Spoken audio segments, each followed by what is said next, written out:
Welcome back to The Real Story with Jeanne Ives. What a treat I have for you today.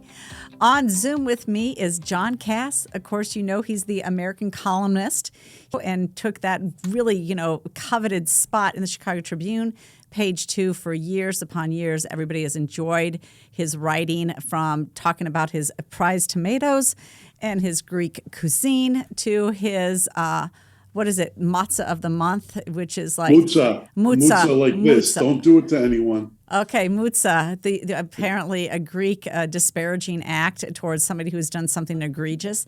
So Americans engage in the sexually rampant finger, which I find as a gentleman to be quite beyond the pale. The mutza is not sexually active in any sense. Right. It just means disgust.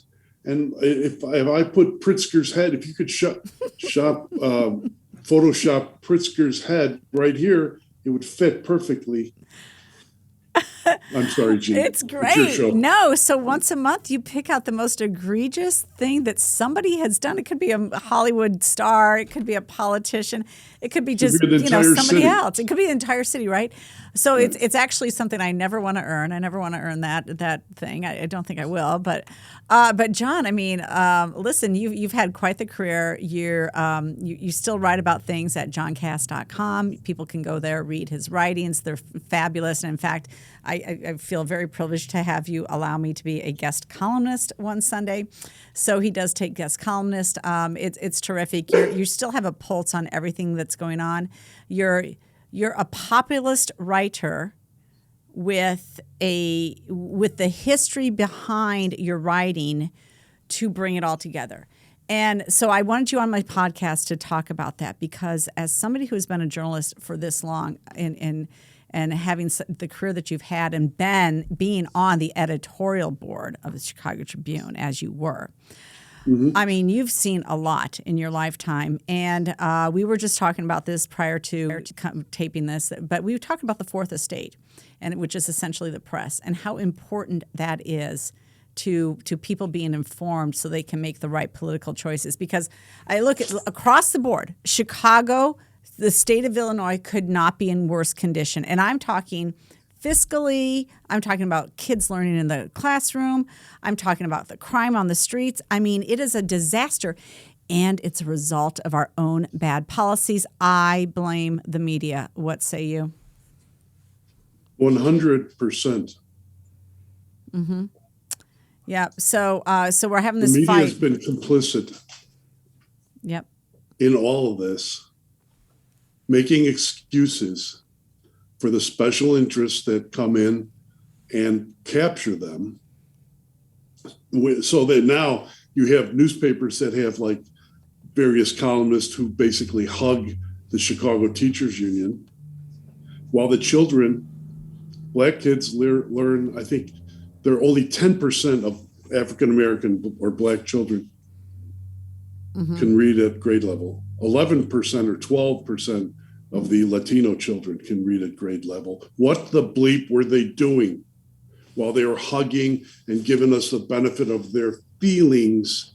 Because everything is feelings to these people. And this is how you manipulate whole segments of the population. And you can't do it without the media. No doubt. And it's just, now I think, looking forward, that there's the potential for the media to have to take a back seat because of the alternate media coming up.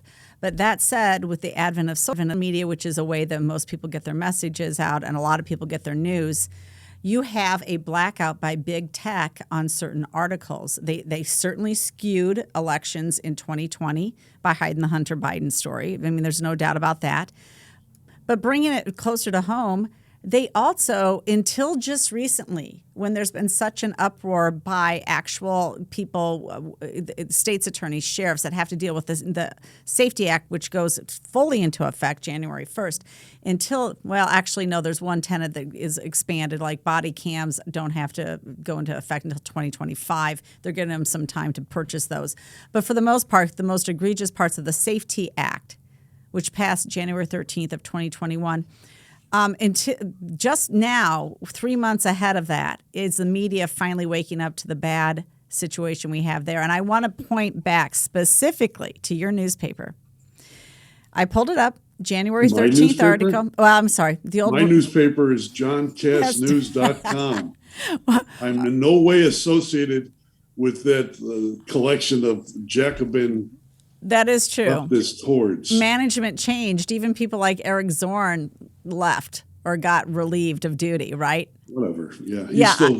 He wants to, apparently he's trying to dox the CWB people because he wants them to be isolated and, CWB is a great news site. So that's my point. You've got alternate sites like CWB that have actually put up what is now known as the Scream video. They're the ones getting out the news. They're the ones breaking the news. It is not the Chicago Tribune. They are dead. Absolutely. They're absolutely dead. So on January 13th, when the Safety Act passed, which now is getting like national outcry about how ridiculous we look, in January 13th, their article by Dan Petrella about this act that just passed that morning is very benign. State lawmakers passed a sweeping overhaul of the state's criminal justice system that would end cash bail and eventually require every police officer in the state to be equipped with a body cam. Oh, it sounds like, that's great. Then it goes on, the measure passed in the final hours of the Illinois General Assembly, and it was spurred on by the public outcry over the deaths of George Floyd, Breonna Taylor, and other African Americans at the hands of police in the last year. And it's a signature accomplishment of the Legislative Black Caucus. Well, first of all, why do we have a Legislative Black Caucus? Why do we have a Legislative Hispanic Caucus? There's never any discussion about that. There's never any, there's nothing put in context here at all. The Black Caucus succeeded in passing 3 of its 4 pillars. Blah, blah, blah. It doesn't even start to talk about any of the problems with it. And when it does, it's way down in the article, and it's very, vanilla. It doesn't talk about the long-standing problems that have now come up, the fact that you're just going to release prisoners from the jails and you'll never be able to get them back into the system, including murders. Pritzker, it's got a big quote from Pritzker. This criminal justice package carries with it the opportunity to shape our state into a lesson in true justice for the nation. What gobbledygook. This isn't justice for anybody. Think about this, because another good place that I like to go for crime statistics is heyjackass.com. Yeah. And when I looked it up, of the murders so far this year in Chicago, 95% of them were Black or Hispanic. Is that racial justice, this bill? This is, so I want to look back, because now finally you're getting some media to report on more of the egregious parts of the bill. But back when it was passing, back when Chicago Tribune literally has a reporter sitting in there listening to debate, nothing was said about it. The Chicago Tribune is not the Tribune that it was when I was there, or Kristen McQuarrie, John McCormick, Bruce Dold. It's not that same newspaper. It's a different newspaper. It's connected in different ways. And much of it is predictable and leftist, and it's all about spewing cant rather than getting to the core of the thing and defining what the thing is that's in front of us. What was in front of us at the time was a radical law called the Safety Act. Obviously projecting by the left. And it had nothing in common with real life, so that they would release the violent into the communities. And state's attorneys opposed it. Democrats and Republican state's attorneys opposed it, as did Republican and Democrat policymakers. But the Democratic core of the Democratic Party is the Black Caucus. And, this was about, in my mind, in my view, my opinion, this was about appeasing Black Lives Matter rioters who destroyed the city of Chicago. This is about appeasing that element of that anti-police, anti-law enforcement element. And when reporters dare question, there's still a few, dare question the policy and say something like, as you just mentioned, that the people who are the most vulnerable to this, the people who will be hurt by this, are the overwhelming number of people who are victims of violent crime. And that means Black and Hispanic citizens. Yes. And, when you mention it, they get all upset and they play their political game. Pritzker plays a political game. No one calls it on it. When I called them on it 2 years ago, what was it, 2 years ago? And told them that Kim Foxx and prosecutors like that are part of a George Soros effort to promote lawlessness in the country. They shrieked and said I had basically committed sins and I was a racial bigot or a religious bigot. I forgot because I didn't know which bigotry I'm supposed to have. So have you noticed how even the language that the press uses is important? So the technical term, according to federal statutes, is illegal alien. Okay. Well, in the state of Illinois, when I sat down there, we had to change that because it just sounded too offensive. So now it's undocumented person, right? So I think everything in state statute had to be changed from illegal alien to undocumented person. Well, now it's person who broke the law. Right, but now it's not even undocumented. It's migrant. It's migrant. And that's, I mean, we've had legal migrants. We've had folks that have work visas who can come over. It sounds much less offensive, obviously, right? There's no undocumented, there's no illegal, there's no label like that. Now they're migrants, and the word usage means something. And I think that there's what do you guys get a memo on what's proper and what's you can say or not say? How's that work? How does the language work where they begin to change it? It changes when in academic journals, when the hard leftists who are the high priests of this movement write about what they find offensive. And then it's translated into committees and cliques in newsrooms like the Tribune and the Sun-Times and others. And they decide, hey, we're not going to post mugshots of criminals who just killed people because that might hurt their feelings, or that might exacerbate tensions. And it changes the same way with language. The fact is, the truth of the matter is that what drives a lot of this social justice warrior horse crap is that they don't want to deal with the fact that the majority of crimes are committed by minorities. They can't deal with it. So I've spoken to Heather McDonald of Yes, Manhattan Institute. We've had her on on the podcast, and I suggest you have her on if you could, because she's brilliant. And she talks all about this. They don't want to deal with the fact of the thing. So they attack the messenger. They attack the reporter who, may question Soros and Kim Foxx. They attack the politician who may question, the political person who may question the wisdom of releasing violent people upon the community.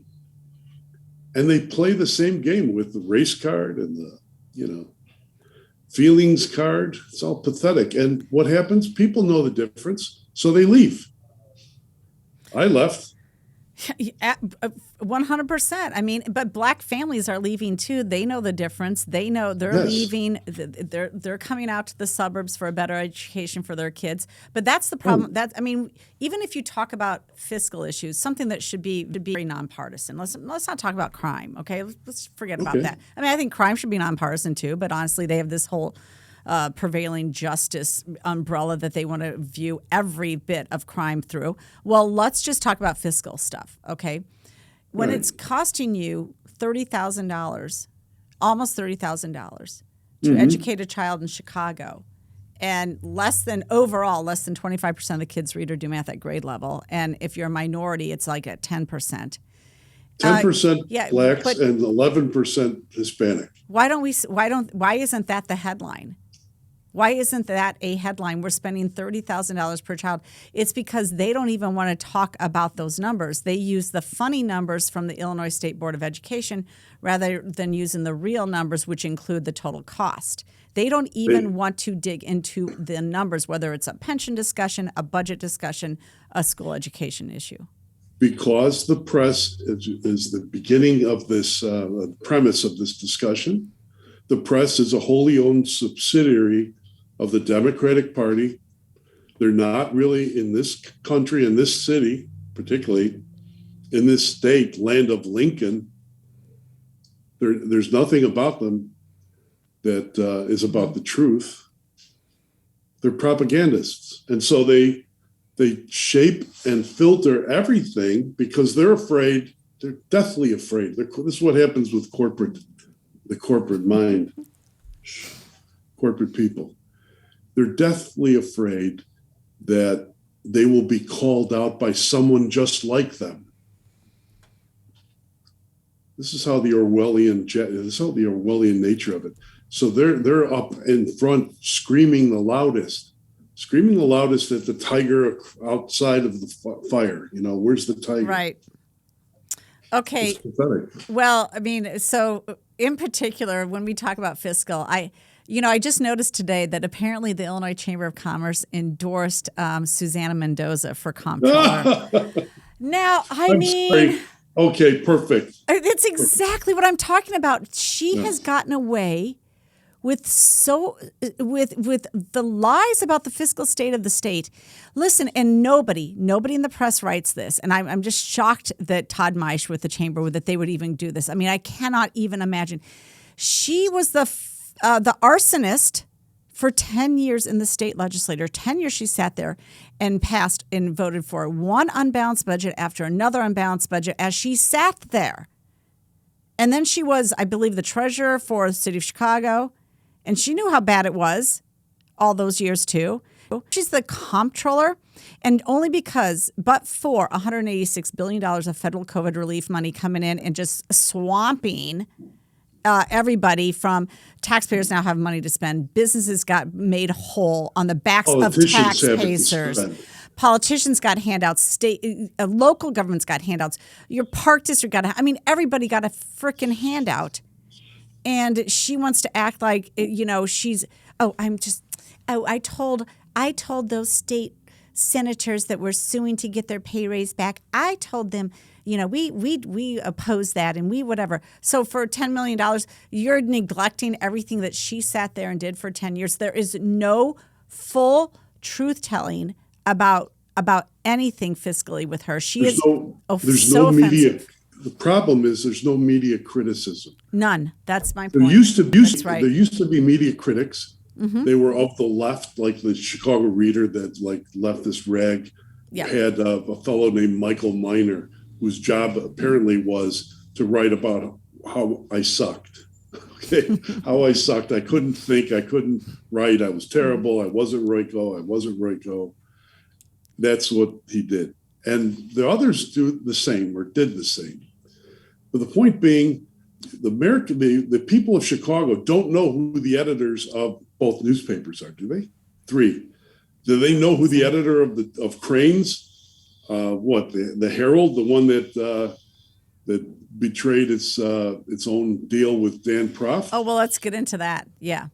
They know who the editor of the Sun-Times is, or the Chicago Tribune? They knew, apparently, when the editor's name was Colin McMahon, and he caved with the hard left that wanted to shut me up. And so they took me off page 2.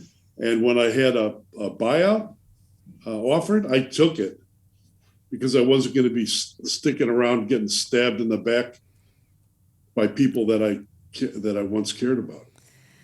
Well, yeah, exactly. So at some point, you just go ahead and do your own thing and realize that the alternate media is going to have to win the day here. It's just that they have such long storied I guess, histories. People still look to them. I mean, I don't know. But I think things are changing. Speaking of Dan Proft and the people who play by the rules pack, Yeah. I mean, it's just phenomenal that what the Daily Herald just did to Dan Proft. So let me give you the setup here. So Dan and his buddies back in 2014, and by the way, I was in the state legislature when they started these papers. They started these papers like the DuPage Policy Journal, the Will County Gazette. They have about 27 titles in the state of Illinois, but actually that entity, the guy who runs it, he's got papers throughout the United States. I don't think that there's anything. By the way, he's been done. There's been hit pieces done on them and they're what they're doing by the New York Times. Is it Brian Timponi? Yeah, this is Brian. But I mean, he and Dan. They hate him. He's a conservative Republican. They can't stand him. But there's nothing untruthful about what they're printing. And so they would print these papers, and the Daily Herald's printer, who is a for-profit printing company as well, they were the ones who were publishing these for them, printing them, doing the actual printing.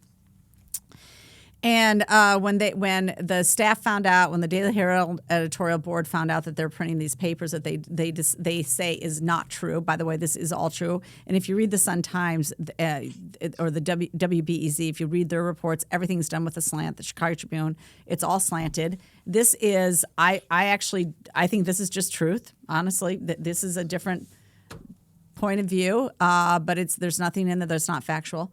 So Daily Herald says we're not going to print them anymore. We're not going to print them anymore. And it's because Pritzker complained. Pritzker found out that the Daily Herald printed these and complained, said, I'm not going to do a debate with you and Darren Bailey because you print these. And then he had to retract that and go forward with that. So what's going on? Hold it. He had to retract what? He had to retract that statement and decide to do a Zoom debate with Darren Bailey. Pritzker. Mm-hmm. Yeah. And how did the Chicago Tribune cover it? The newspaper that's protected the Combine for years, and the newspaper that I was part of, and had my own epic internal battles with some of them for quite many years. How did they cover? With Dan Proft? Well. Yeah. It's interesting because they just yesterday published Dan Proft's opinion piece on the Safety Act. Right. Can you imagine that? Can you imagine Rick Pearson and the rest of them wringing their hands? Oh, my gosh. Yeah. But I think that they had no choice, though, because there's been so much attention on it that they couldn't deny it anymore. They couldn't hide from the conversation that had to be had about this act because too many people on both sides of the aisle are speaking up about it. The Scream ad speaks for itself. The CTA ad with the man, getting hit over the head with the wine bottle speaks for itself. Again, those were put out by CWB. Ad. What? Dr. Bello. Yeah, Dr. Bello's ad. They didn't want the truth to come out, but they've not been telling the truth. Whether it's on repeal of parental notification of abortion, whether it's on this whole, we're doing so much better because we got 2 upgrades on our credit. Well, you were just below junk, and you're still the worst of the worst in the entire nation. You're such an outlier when it comes to fiscal sanity in the state, and you guys make this big splash and let Mendoza get away with we put $1 billion into our rainy day fund. Yeah, but your budget's still unbalanced, and you're still not paying your full pension costs, and there's been no pension reform, and on and on and on. I give up. You know what this is? This. It looks like 2 birds chirping at each other. That's all they do. They just chirp, and the reporters cover their chirping, and I guess they walk away and they're done, and everyone's happy. And the state dies. The city dies. Same thing with the city. With Lori Lightfoot. Oh, I'm not going to raise property taxes this year. It's in an election. She's already raised them how many millions of dollars? Well, okay, but that is not the headline. No. That's the headline is that she's going to hold the line on taxes, right. And that her budget's putting more into the pension. The headline is not that she's gotten $2 billion in COVID relief. The headline is not that, yeah, but you know what? Her subsidiary governments are raising your property taxes. So That's then not what that's is the headline. difference? So then what is the difference between the Tribune, the Sun-Times, the Crane's Chicago, not a friend of business newspaper, and the Herald? And take them and put Dan Proft's on the other side. What's the difference? Nothing.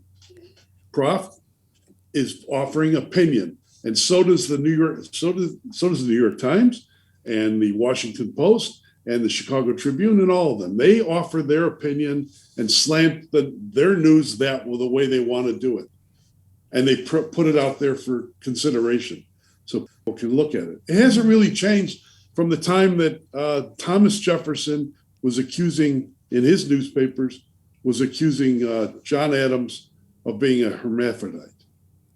You remember? Right. Yes. You weren't around then. I was not around there, but I do remember the story. That's what people don't seem to understand when they talk about the great journalism with the capital J. The great journalism with the capital J, like kissing the behinds of Bush and people like that when they put American soldiers' lives at risk on a lie in Iraq and Afghanistan. Yeah. And you're telling they're going to lecture us, or they're telling you, oh, don't worry about the Safety Act. You don't want to be one of those racists.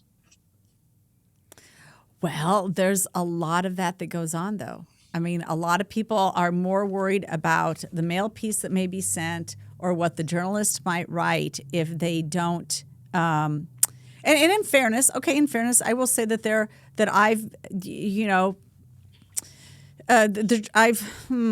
I would say that there's more omission, sins of omission about writing, that they just don't tell the whole story more than anything. And that's not good. But when I was in that Rauner situation, I give Greg Hines a lot of credit. He is the first person to call out Rauner for his shameful lies, saying that I'm Mike Madigan's favorite Republican. And Greg Hines was the first to say, you may believe a lot about Jeanne Ives. That one is not true. That's a whopper. So I do give him credit for that. I will also say, Rauner said, I can't win and I was not as anti-Rauner as some.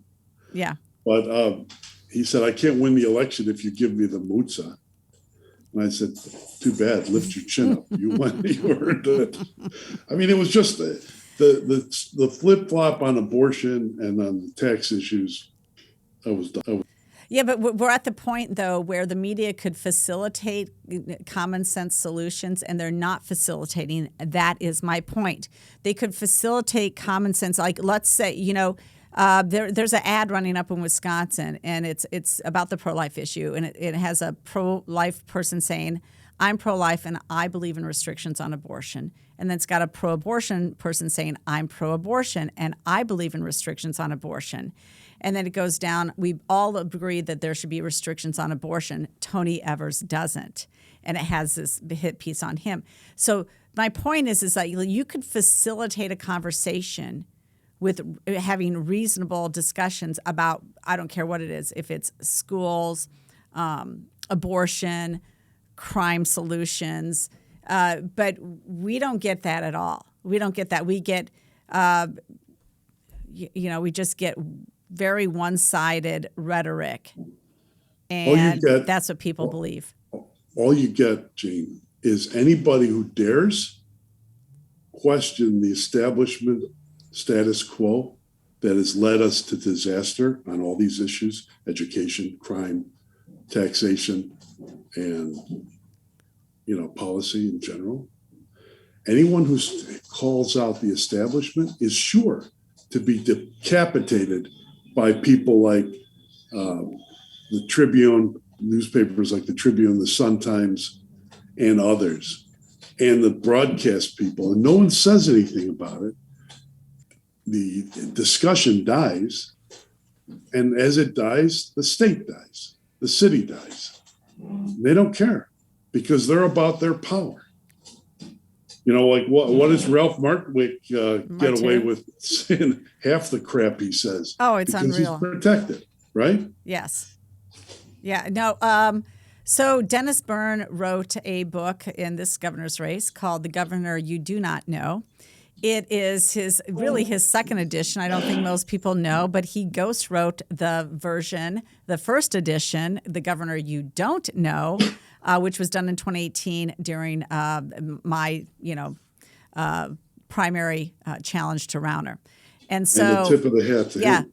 Yes, and absolutely. He says, "Look, I was on the Sun-Times editorial board. I was a columnist for the Tribune. I've had a long time as a Democrat newspaper person, and the party left me. I'm done. Here's the truth: we need more people like that in media. Yeah. We've got you. We've got him.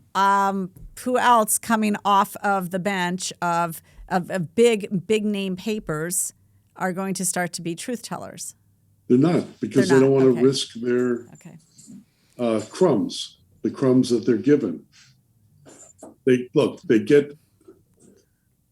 get press passes to all the fun events, or what? They love to kneel.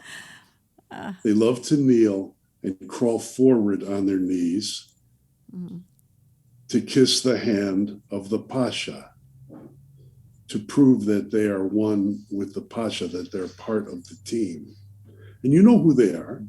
I mean, anyone listening to this knows. You can pick out the reporters and know who they are. We don't have, on our side, meaning the conservative side, and I never thought of myself originally as a conservative when I began to be disgusted with this behavior.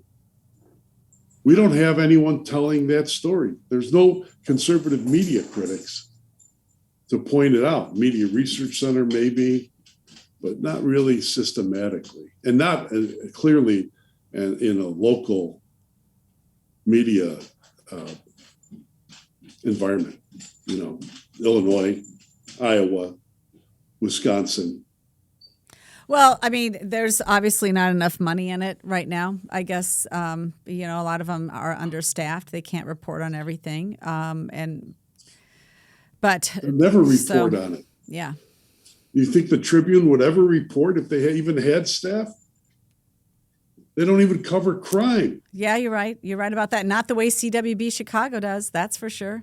They don't. That tells you everything. Yeah, that is absolutely true. They're on the right now. They're or the budget. They don't cover the budget. They passed a $46 billion budget without putting it into context. That's 50% larger than it was 10 years ago. Like, where's the money going? How many hundreds of cases have you heard about at CWB? Yeah. Like, this is the 39th or 40th or 47th or 56th or 72nd time that someone has been arrested for murder, shooting to kill, or trying to kill someone while being on bond, released on bond for another violent offense. Well, it's not definitely a headline. That's, right? You never see it, but the Tribune doesn't even, does the Tribune even publish mugshots? I guess if the mugshot, if there's a criminal, like if the criminal's Italian and part of a federal grand jury thing, like an old timey mob boss, they might use that mugshot, but they don't use the mugshot of the people we're talking about now. The people who are. No, and I mean, instead they're covering the Tylenol murders 40 years ago. They're covering the Chicago Marathon. Their recent traffic woes in Chicago likely to worsen before it gets better. I mean, it's like, the one thing that they're doing on Lightfoot is election year budget aims to boost spending on police and progressive measures without raising property taxes. I mean, just benign stuff. It's just, come on. That's kiss-ass stuff. Yeah, it is. It's absolutely. Like how wonderful and progressive Lori Lightfoot is, It's yeah, the city's dying, Look, there's only one way to save the city, and this is someone who's left it. The city can be saved if the next mayor is someone who can isolate and basically dethrone or get rid of Kim Fox and Tony Preckwinkle, and if it's someone who can change the course of public education so that it's all completely 100% school choice and free choice. It's the only way you're going to keep parents in the city and taxpayers in the city. And if you don't do that, enjoy yourselves, because there is no city. And then I kind of did the right thing for myself by moving out. And I feel bad about it, but still a lot of real estate out here in the cornfields. Well, I mean, at some point it becomes a math problem for a lot of households. You can't, at some point it becomes a math problem for households. We cannot afford the property taxes. We cannot afford the property taxes. That's why we left Western Springs. I couldn't afford it. I couldn't have afforded it. Or you can't justify it, or you know where it's going, and you're sickened by the school systems that are indoctrinating kids, sexualizing youngsters, and not producing academic excellence. So you're sickened by that, and then if you know too much, like unfortunately you and I do, and you know that you're paying for my latest test guy is this guy down in Central Illinois. He's a superintendent. And he has 824 kids in his school district. His entire school district is an elementary school district with a grade school and a middle school. 824 kids. He makes over $200,000 a year. I mean, when you know that you're helping support outrageous salaries, and of course, only 50% of the kids read or do math at grade level. I mean, so when you're supporting that, it just makes it like you feel so abused. I think that's the problem. Nobody's listening. You feel abused. The media just doesn't ever do its job. And at some point, people are they wake up and they leave. Why did I leave? Because of the property taxes. Because when they took out Danny Lipinski, the congressman, and the moderate Democrat, and they put in Marie Newman.